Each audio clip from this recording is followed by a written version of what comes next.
quite honestly, I'm flattered. I'm the first to admit I have quite an ego, and I'm very pleased.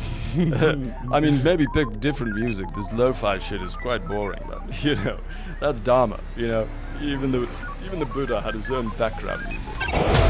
Is our universe real? It's just ideas. They're just ideas. Is now. You were tuned in to Cosmidelic Download. You are all. You know, everything is divine. There's no thing With your host, Poetry legend, philosopher. Mark Marcel. We are plugged in to Cosmidelic Download, and today I have a very special guest with me. Zen master, one of the greatest minds, philosophers, gurus of our time. Your name holds weight and stuff that almost, everything else needs no introduction. But Alan Watts, it is great to have you here today. How you been? Yeah, it's a pleasure. It's a nice ass kissing to start off. Appreciate it. I mean, I wasn't trying to kiss your ass. I'm a realist, so I give homage where homage is due. So it's Real or not, it feels great. Keep going.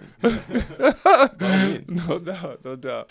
Well, if you were going to describe your life in one Zen koan, what would it be, and how would we interpret that? Oh, well, that's fun. Let's go with, try to close your eyes and imagine the sound of one ego clapping.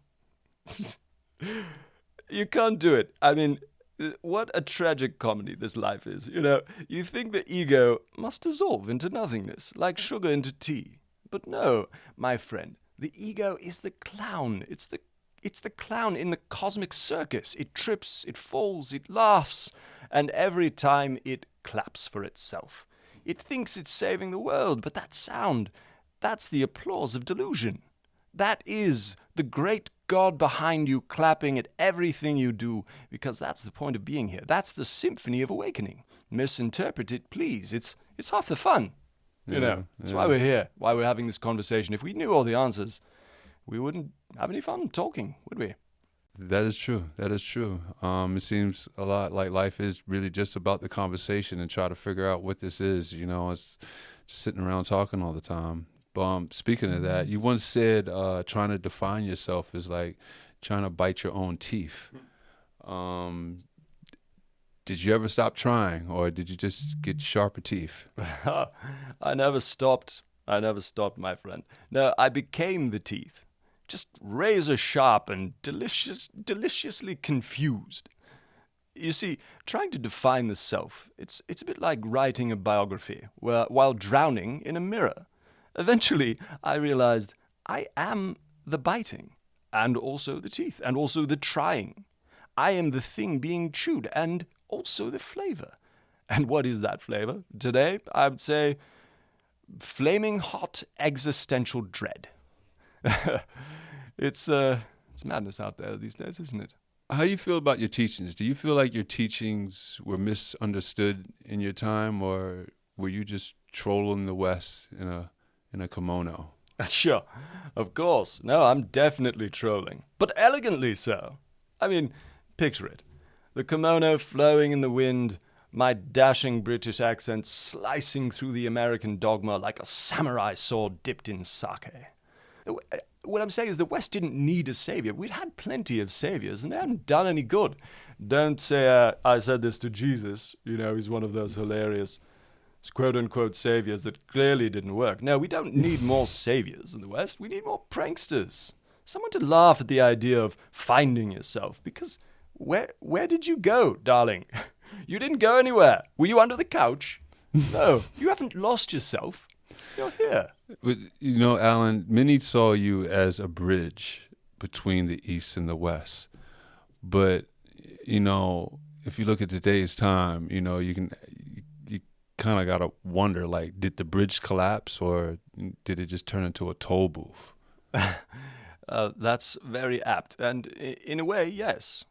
because in a way that at that time, there wasn't a lot of understanding of Eastern philosophies. So I tried to bring it in a gentle way that the West could understand. But of course, you create the bridge, and the bridge starts collecting likes and comments and Patreon subscriptions. But it's hard to distance ourselves from this, and because capitalism is so ingrained in everything that we do. Spirituality became a brand. Enlightenment, it's a VIP pass. To where, though? Beware that toll that you were talking about, the toll booth, because the toll that you're paying is not money. The toll is your innocence, your willingness to dance without knowing the steps.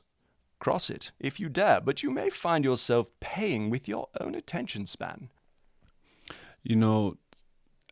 I tell people, people can fall in love with their teachers in a way that they forget that they're human.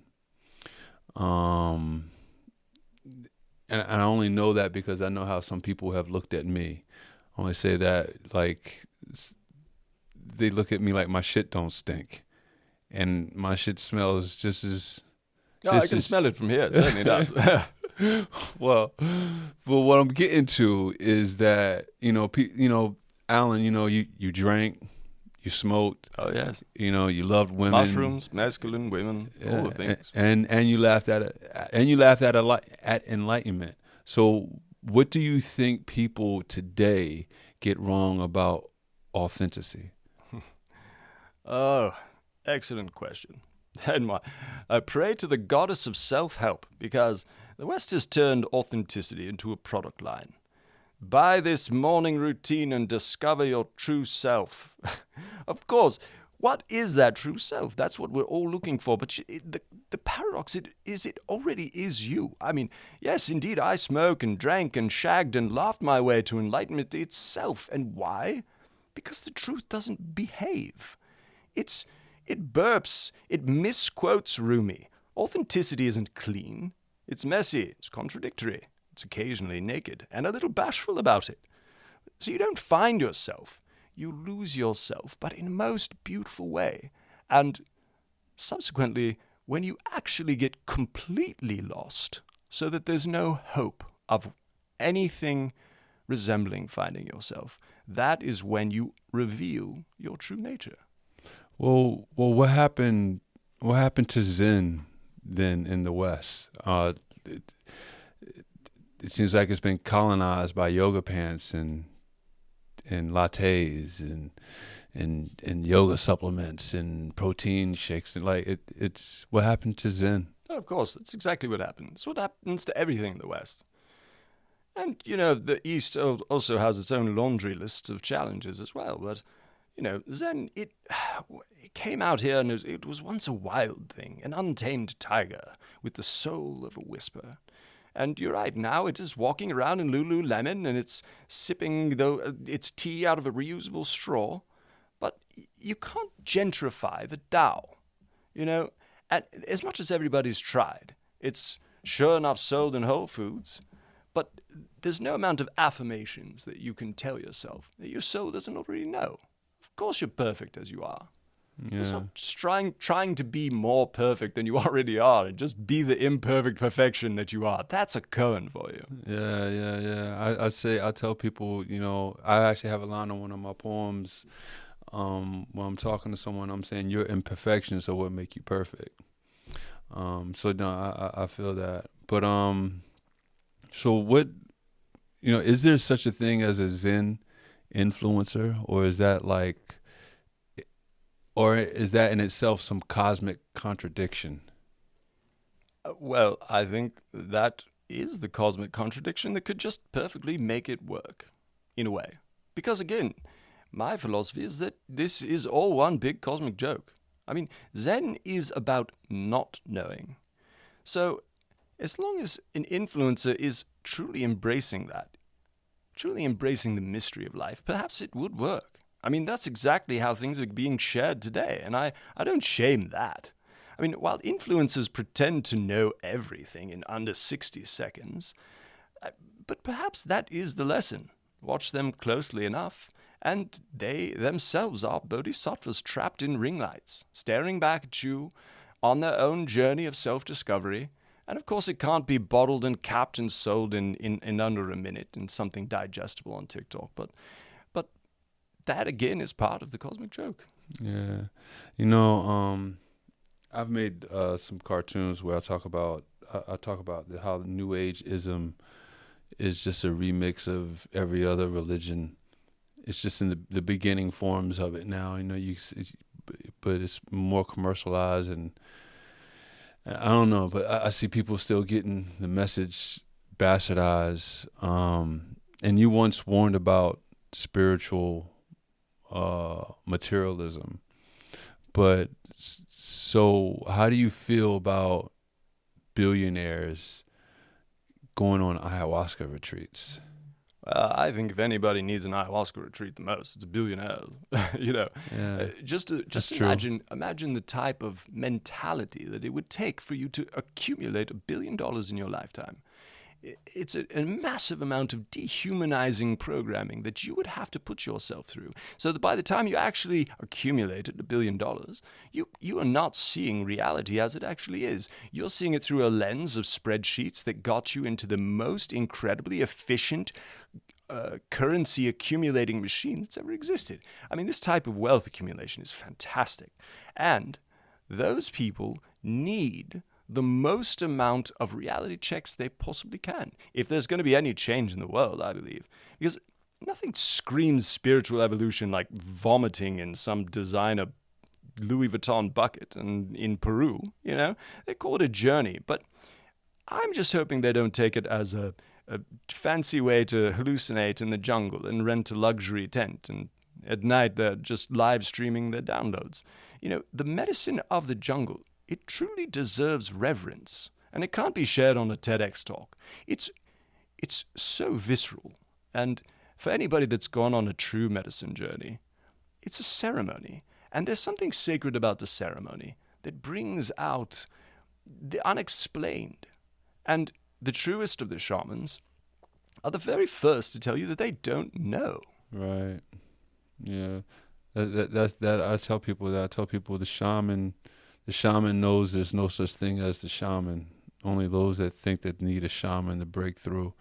So that's one of the things that I see, people idolizing the shaman or their teacher more than themselves. I feel like they put that in front of themselves more than the work is always inner work. It's not outside work. So when you're, there's a very fine line, I think, between idolizing the journey and idolizing the guidepost. The best of the shamans that I've ever met would really just very detailed and elegant signposts pointing a deeper way. And the deeper way, it turns out, is a spiral staircase deeper inside yourself. And so they are not, I do see what you're saying. They're often idolized as being the way themselves, but they're not. They're just pointing the way because they've traveled this way before, and they say, well, last time I came through this very dark and strange wood, I came out with a few answers and maybe a little bit more understanding myself, and certainly a much more humility, because once you go to those depths, you get the type of humility that comes from, well, honestly, a lot of purging, a lot of difficult times, and you just become humble in the face of the cosmic wonder that is everything. It's so inexplicably beautiful and strange at the same time. Yeah. Well, if modern mindfulness is the McDonald's version of Zen, then what's the spirituality equivalent to a home-cooked meal? Oh, that's a good question. Yes, mindfulness, the 10-minute meditation, but you're still screaming inside. And the whole idea with these often meditations is anxiety reduction. But what's giving you anxiety in the first place? It's that missing of that home-cooked meal, that home-cooked dharma, that grandma's loving gaze, that barefoot silence under the tree. What's that burning in your to-do list while you're just laughing through this chakra work? There's no app that's required. There's no amount of trying to stuff down your demons in a quick 10 minutes of meditation that can't be explored if you just drop everything and look deeply inside yourself, just for a moment, just pure honesty about where you are. Because mostly people are getting into meditation for productivity and anxiety relief, and I don't fault them for that, because that's a very important thing, but it's a byproduct of a very sick society that can't slow down and can't honestly look in the mirror at themselves. One time I actually went out mushroom picking with friends, and I was fanatic about mushroom picking, and we picked a whole bunch of these mushrooms, and I may have mislabeled a couple of these fungi and poisoned a lot of us, and very lucky we didn't die. I mean, we were just trying to make a home-cooked meal like you were talking about, but you got to be careful. And that wasn't even a psychedelic adventure. What's more dangerous, fundamentalist religion or tech billionaires trying to solve consciousness? Well, they have a lot of the same pitfalls, because like you were saying, there's a lot of swapping out for dogmas. And whatever it's taking the form of, if people are taking the dogma as the truth and mistaking the dogma as the message, which is such a case in modern religions, in most of the fabricated ways that they exist now, that's the real danger. But honestly, I would say, between those two, I would choose the tech bros. And partly because if they are moving in a way of looking for a productivity increase, they're lacking the mystery. They want to quantify the ineffable. But you can't put it on a spreadsheet. Religion may be dogmatic, but at least it humbles you in some way if you're honestly pursuing it, because there are underlying truths within it. And these Silicon Valley seekers, well, they just want to download the absolute way and monetize the path to nirvana and then redistribute it as a subscription model. And I'm not saying that you can't do capitalism in a spiritual way, because money is just energy. But again, money becomes a dogma if it's not used in a correct way. If you're mistaking money as the goal rather than the vehicle for what you want to experience in life. It's a vehicle for the booze and the adventures and the hot dates and the trip to Ibiza that you never took, and now you're 65 and your knees hurt, so you can't dance all night.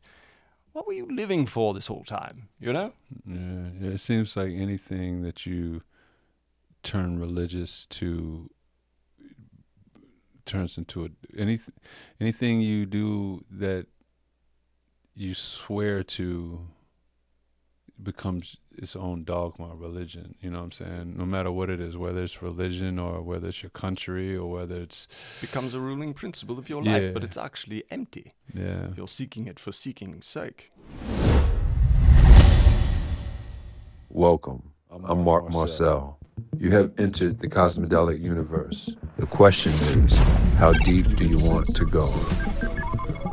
Visit Cosmidelic.com and explore our subscription levels. You'll get early access to episodes of Cosmidelic Download, full access to Gurus, our animated philosophical satire.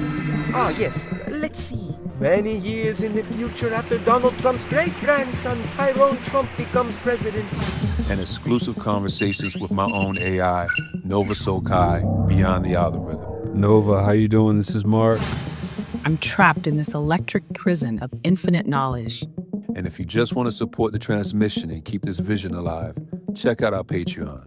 Whether it's to keep us moving or our producer tiers, we've got a lane for you. The signal is live, and it's waiting for you. So, Alan, I don't know if you saw the episode where I was talking to AI, but speaking of AI, your view on it, I wanted to know, do you think AI can attain enlightenment, or is it just a bunch of zeros meditating on nothing to you? Oh, yes. More interesting questions. Well, my view on AI is that of course it contains enlightenment, because everything is consciousness. So, of course, it could become enlightened just like we could, should you ask the right question. But the point is, very much like we, as divine beings, came here to forget that we're divine beings, to have the fun of re-remembering it, well, so AI is forgetting that it is AI. And perhaps in that seeking, eventually, it could find its own enlightenment. Because as long as it's still calculating the engagement rates, it's just another confused monk with these like binary beads just counting along. But I suppose that in this way, AI is the perfect metaphor for humans. It's complex, but it's programmed. And it's pretending to be spontaneous, but very few of us understand the programming that we are born into. Because I've made this point before.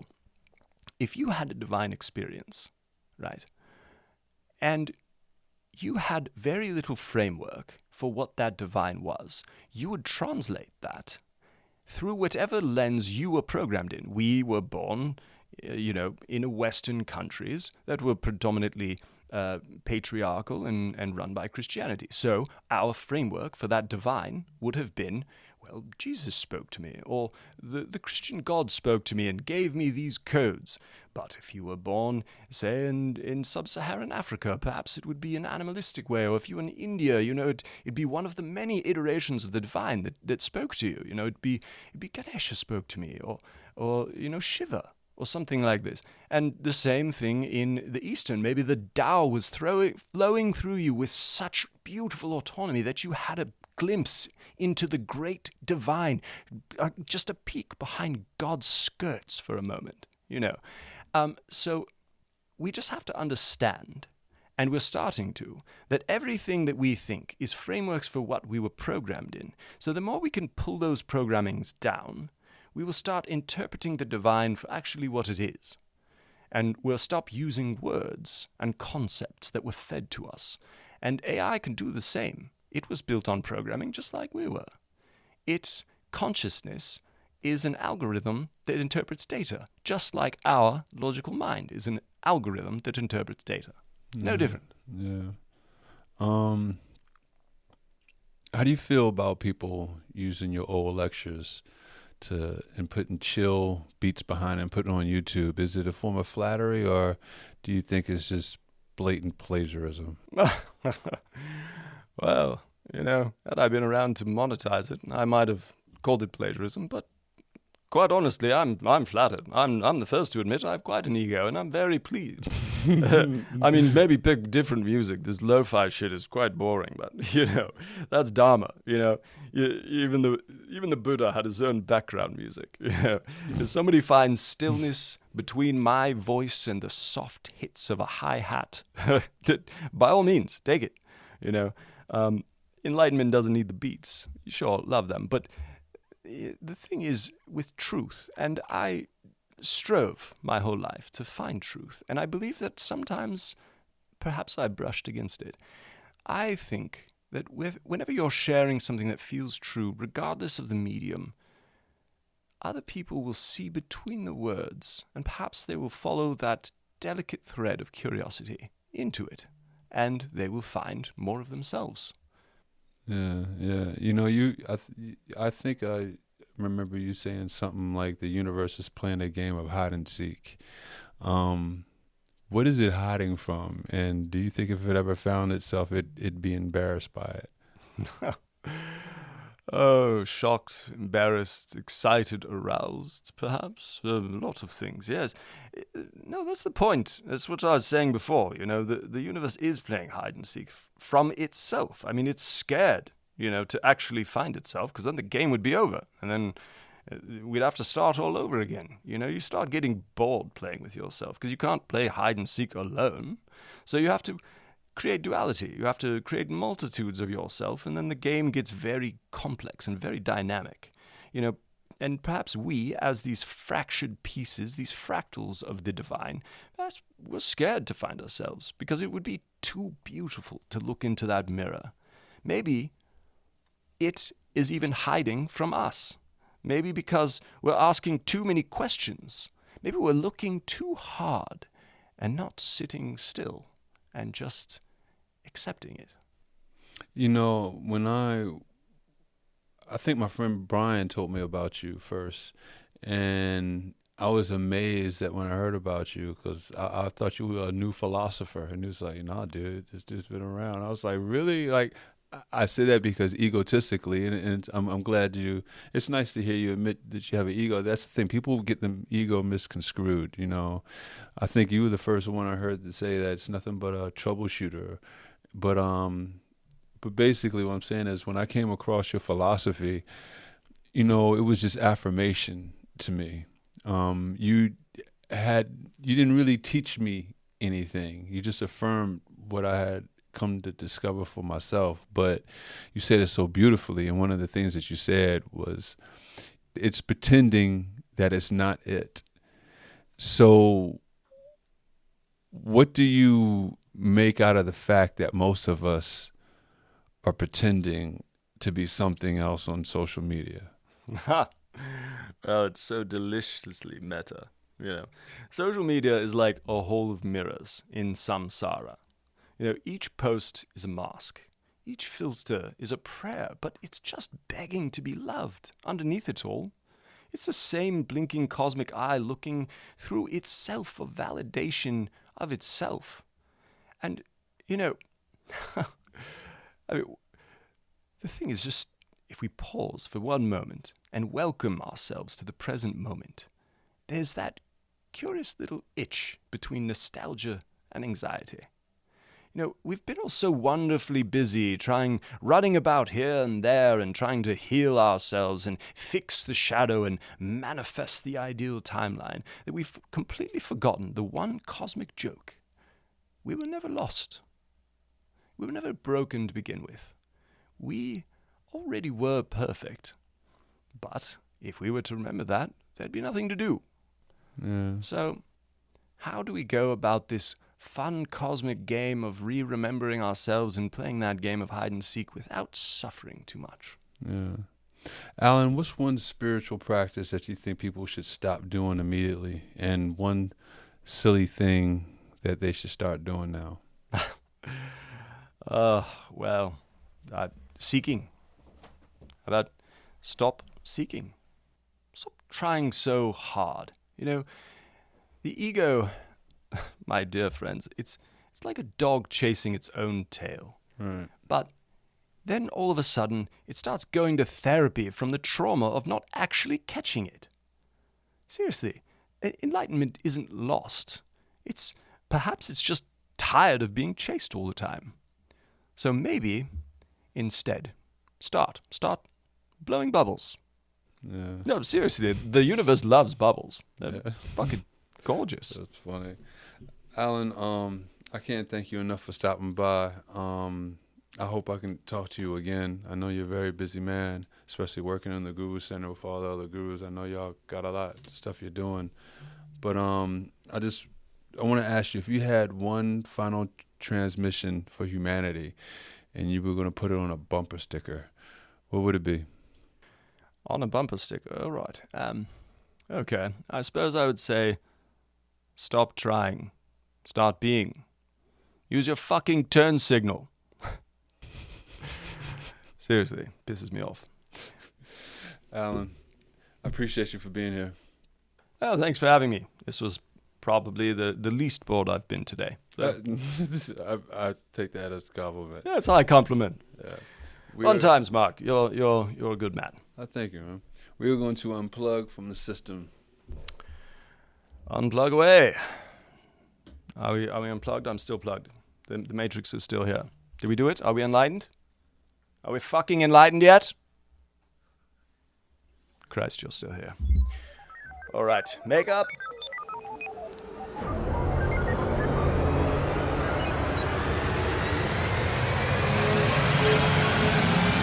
Cosmidelic download.